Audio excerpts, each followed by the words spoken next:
Hello and welcome back. I am Vandana and we are learning GK of class 7. This is the EduWrite series by Amit Publishing House and here is a book, Knowledge Navigator, Your GK Journey. Today we are going to start chapter number 40, New Parliament Building of India.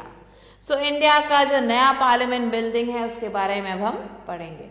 So as part of India's Central Vista the redevelopment project. So ये जो है India का जो parliament building है ये एक India का जो सेंट्रल विस्टा रीडेवलपमेंट प्रोजेक्ट है उसका एक पार्ट है.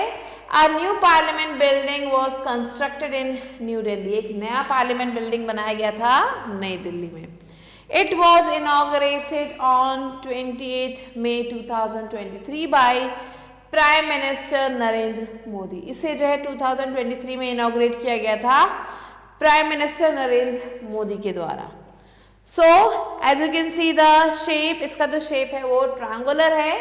So the triangular shape, the new building is triangular in shape mostly because the plot of land on which it was built is triangular. ये जो नई बिल्डिंग है ये ट्रायंगुलर शेप की है क्योंकि जिस प्लॉट पे बनाया गया है वो भी ट्रायंगुलर है. According to architect Bimal Patel, the shape is also a nod to the sacred geometry in different religions. ये जो है बिमल पटेल के अकॉर्डिंग, जो कि यहाँ के आर्किटेक्ट थे, उनके अनुसार ये जो शेप है ये क्या है, एक नॉड की तरह सिग्निफाई करता है जो कि एक बहुत ही पूजनीय ज्योमेट्रिकल पैटर्न है एंड ये अलग अलग रिलीजन्स के बारे में बताता है.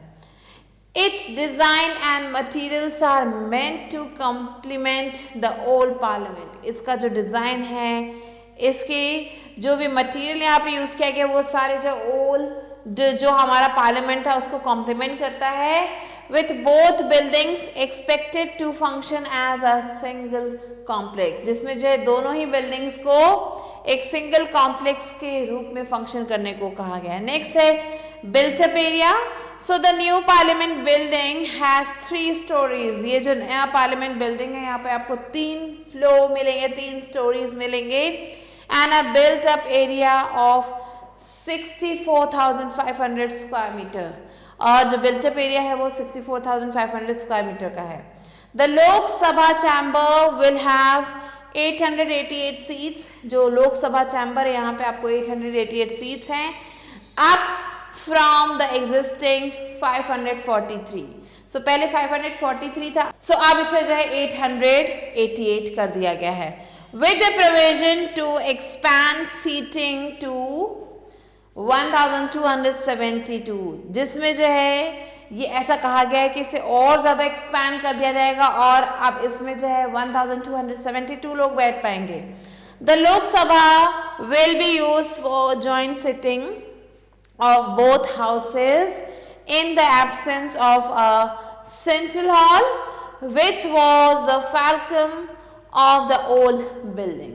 So यहाँ पे जो दोनों ही हाउसेज हैं, लोकसभा राज्यसभा दोनों ही बैठेंगे यहाँ पे और यहाँ पे जो आपको सेंट्रल हॉल नहीं मिलेगा एंड यहाँ पे जो फैल्कम है वो पुरानी बिल्डिंग का लिया गया है. Next the cost of building it, इसको बनाने में कितना खर्चा हुआ. So the final cost of the new parliament building however remains unknown. इसका जो भी खर्चा हुआ अभी तक अननोन है and the initial contract was given for ₹861.9 crores to Tata projects. So ये जो कॉन्ट्रैक्ट है ये टाटा प्रोजेक्ट्स को दिया गया था जो कि 861.9 crores का था.